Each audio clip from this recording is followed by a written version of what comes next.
Good morning. Welcome to another session of Sandbox Office Hours. I am Kenneth Kim, and today I will be talking to you about Blooket. Let's touch base on the objectives for this session. First is to explain what Blooket is, then identify the notable features of Blooket, and finally, we'll take a look at potential applications of Blooket in the classroom through a live demo.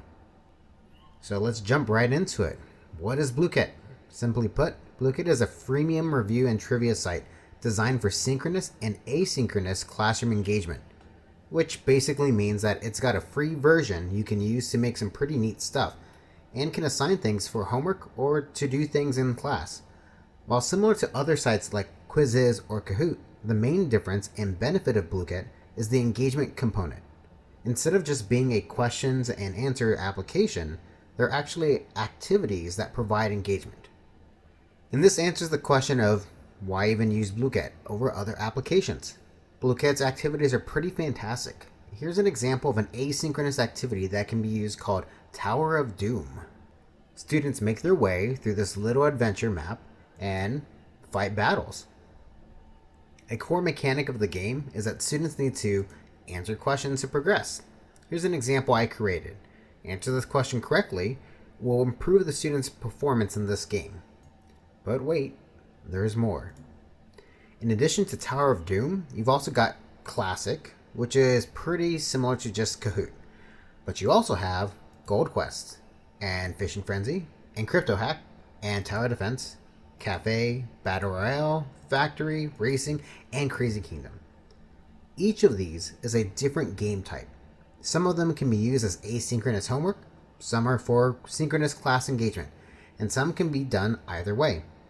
The ability to select an activity for review based on your class needs makes Blooket particularly flexible. But do these types of activities work with adults? They're games after all. In short, yes, they do. Gamification is generally well received by adults. There are dozens of research articles on this topic that generally conclude that gamification is fine and fantastic and often provides a great benefit to students and instructors. I'll attach a link in the description below if you want to investigate this a little bit further yourself.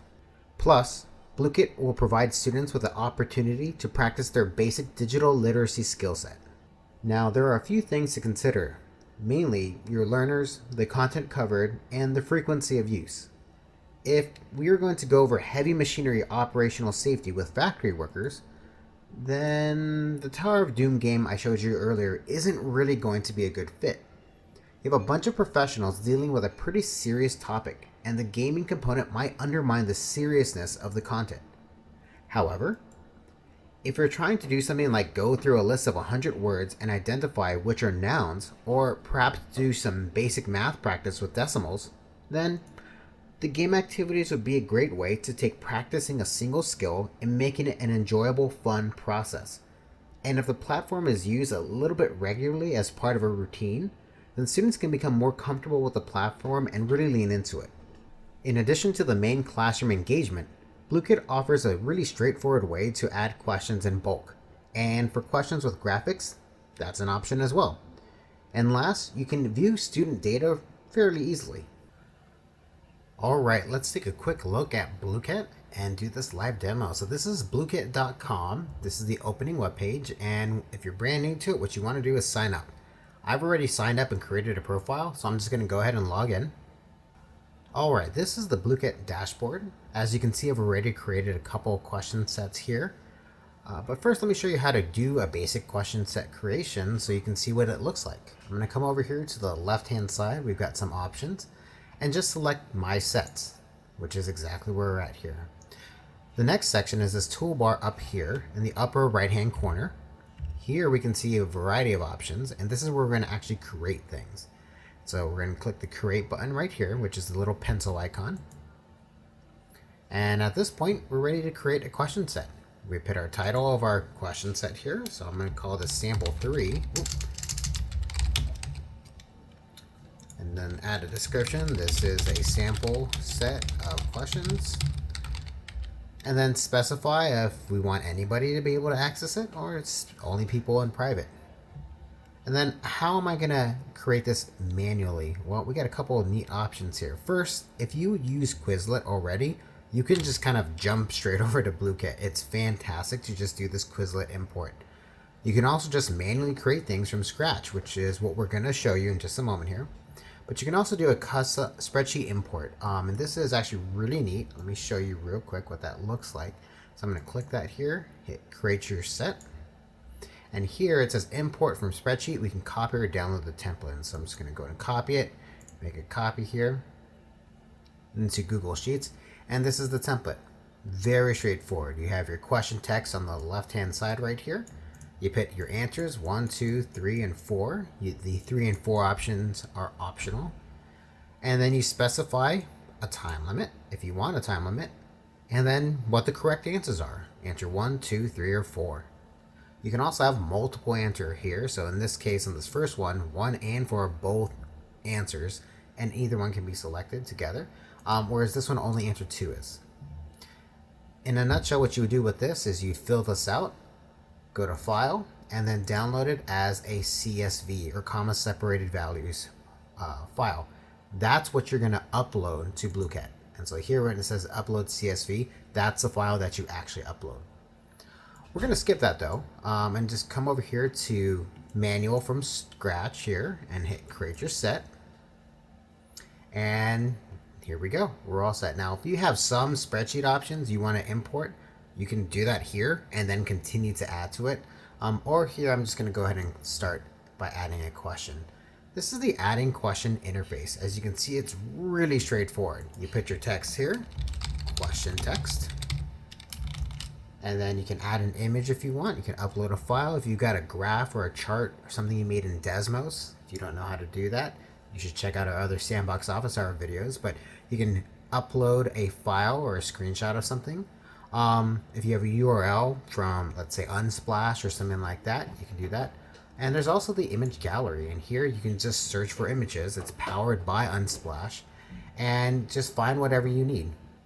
Let's go and add our answers here. We'll just call this answer 1. And then the correct answer. There we go. Actually, we'll call this the incorrect answer. And we're going to skip out and 3 and 4. We don't want those right now. We'll have our time limit at 20 seconds. That's fine. And then if we want these in randomized order, we can check this or uncheck this. And then click save. And I forgot to mark which one is the correct answer. This is the correct answer. So we'll green check mark that. Hit save. And there we go. I've got my question. As you can see, it's very straightforward. And I can generate as many as I need. And they can be related to whatever I need it to be. The next thing we're going to review is what using these question sets and activities actually looks like. So let's come back over here. So you can click Blooket here, but up here in the upper right hand corner, we've got our different dashboards, and I'm going to go ahead and hit dashboard here.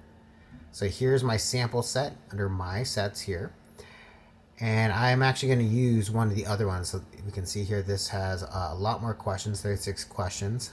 So we'll use this right now as our sample. And we're going to go ahead and jump into this. So we have two options here, solo and host. Solo is exactly what it says, solo. I can just play by myself. I expect that most people would like to host here, since I imagine most of you are instructors. And so we're going to click host for your class. And when I click host, I have a lot more options here. So here's all these game modes I can select. Let's go and click classic here. This is what a lot of you are used to. There we go. So I've already selected it. It's over here on the right hand side. And now we can just click host game. There we go. How do we host it? How many questions? Allow students to have accounts. And then random names, random question order. Let's go and host it right here. We don't need that music there. And this, as you can see, is really identical to Kahoot. Very straightforward, and it's going to play very similarly. We're going to actually close this for right now and come back here to our dashboard and click host again, and let's try a different item here. And so that is there, it's always there. But we can also do other things. And so, for example, in some cases, let's say defense or tower defense, we have a couple of options. instead of just saying host, this says HW for homework and host. In this situation, you could do this as an asynchronous assignment or as a synchronous assignment. And so this is a good example of the flexibility of Blooket. Now, as you saw with the classic, that's just host game. So you can only play this synchronously. You can't really assign this for homework. Other things, for example, Tower of Doom, don't really do well conceptually as a synchronous activity. And so this is really just assigned homework. And that's primarily for asynchronous activities. And so if you've got a review for an assessment coming up, or you could create maybe a whole list of tape questions for an upcoming tape test, and you want to do some review, this is a great thing to have ready to go. Students ready for level M. You say, here we go do this Tower of Doom, and then they can practice their questions and have a little bit of fun while doing that. And of course, all the other ones have a variety of situations here. So these are host and homework, host game, etc. So we can click Tower Defense and click, let's say, homework. And this is what this looks like. We can say, when do we want it to be due? Well, February 5th, that's Saturday. Let's say I want to give them 5 days. We'll give them a week. Okay, you can give as many as you need to. And up to how many hours, how many minutes. Maybe this is just something I want done by the end of the day. So I need to just say 8 hours, or something along those lines. Let's go and set this at 5. And then down here we have the homework title. We'll call this sample homework for Blooket. And then the round goal here. And so we'll leave that at the default of 20. And hit assign. Here we go. So this is the link you share out. Very straightforward. I'm going to go ahead and copy this link. Actually, we'll just click it to copy. And then I'm going to open up a new incognito tab. That way I'm not signed into anything. Here we go. Let's go ahead and access this. And it automatically joins the game. Nickname, we're going to call this test student here. And here we go. Tower Defense, new game. Let's pick a map. We live in a desert. And so we're going to click Lost Desert.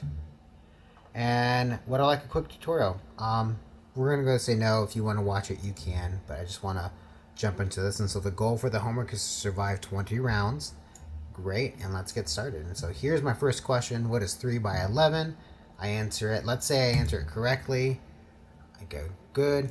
I get some points. 10 by 7, again, we'll just answer this correctly. Same thing. If we answer it wrong, let's say this is 10, it'll let us know that's incorrect. The correct answer was 6. And at this point now, we can see in the upper right-hand corner, right here, we have 2 little coins. That is the currency. And so since I answered 2 questions correctly, I have 2 coins that I can then use to spend on my little characters. And so I do 3 quick questions for practice. I drop something here. I go ahead and go, let's do this next round, and the little guys come in, and it's just a cute little activity. And I have a moment of respite as my mind takes a look here and takes a break. And so you can take something that would maybe be 40 questions long which would be just a brutal way to review and really break it into these smaller pieces. And students experience only a few questions at a time, but this engagement kind of keeps them coming back. And so they get that cognitive pause, they get that respite that they need, and they can continue on for much longer and do much more practice than the other ways might have been able to. And so this individual continues here. I'm going to go ahead and minimize that. Let's take a look here. If I scroll down on my original here, I need to refresh this. But I guess I could have hit that refresh button. We can see here, I've got 1 player. They've answered 2 questions correctly, 1 question incorrectly. I have some options. I can delete this assignment if I don't need it anymore. I can extend it. Of course, there's a refresh button. Here's the test student, the name test student. Alive and dead means that they either passed through to 20 rounds, or maybe they died, or if they stopped like I have. And further down, we have question breakdown. So if you got a whole class going through this, maybe some of your questions are consistently read. And in that case, it's like, well, most students are missing this question. Maybe we have something here that we need to address in class the next time you meet. In other cases, you might say, well, hey, everybody's knocking these ones out of the park. We're good to go on that. We can move on from this particular section. And so we get some great real visual student feedback. Now let's back up a little bit here to my original set here. Over here, if I want to access that homework again, on the left-hand side here, again, this is my dashboard, the little home icon in the upper right-hand corner. I can go ahead and click homework, and we can see what homework is active. We can see I did a couple other test rounds here. These are no longer active. This one is still active. We can go to the history and see what other things I have personally played as well. So here's a sample I created and played through myself. And of course, you can mark some things as favorites. Now, I do want to point out that there is a bit of a marketplace. You can create everything from scratch that you need. You can look at your stats, but there is actually a little bit of a marketplace for students. And so here's these little icons. As students participate and progress and do their homework assignments, they gain these little Blooket dollars that they can spend to upgrade their avatars. And so it's not much, but it provides that little extra benefit and encouragement for students. Additionally, we have this compass here, Discover, in the upper right-hand corner. If we click that, we have previously created sets. And so as things become public and created, you can find things. So I'm going to click Tabe here. And if I look for Tabe, we can see right away the first thing, it's a Tabe review. Bam, click that. Here's some questions. They've got pictures, they've got text. We're all set. I can take this question set and immediately host it. I can mark it as favorite. So I don't have to research it. I've marked it as favorite. I can make a copy of it for myself. And actually, I was supposed to, this is the transition here. So I can, if I have premium. And so there is a Blooket Plus version. There are some things that we will not be able to do. For example, duplicating this does require an upgrade, but I can host it. And I can use this Blooket right off the bat without doing anything else. And so I do want to point that out. That this marketplace and this exists for others to be able to upload their Blookets and for you to be able to search. Now, that said, what if you wanted to upgrade? There is an upgrade version available here. Let me see here. Remember how to get to that. We'll just click that button here. Upgrade. So here's the upgrade. It's not terribly expensive, but again, it may not be worth it. In a lot of cases, the free version is going to be plenty, and that's all you need. But if for some reason you or your program decide that you really want to lean into this, you can certainly upgrade your Blooket account. That about wraps things up. But what if you want some assistance with this or something else? Well, come by our Sandbox Office Hours. We are here and available every other week to help you with this or any other EdTech tool questions you might have. We look forward to seeing you. Until then, have a great week.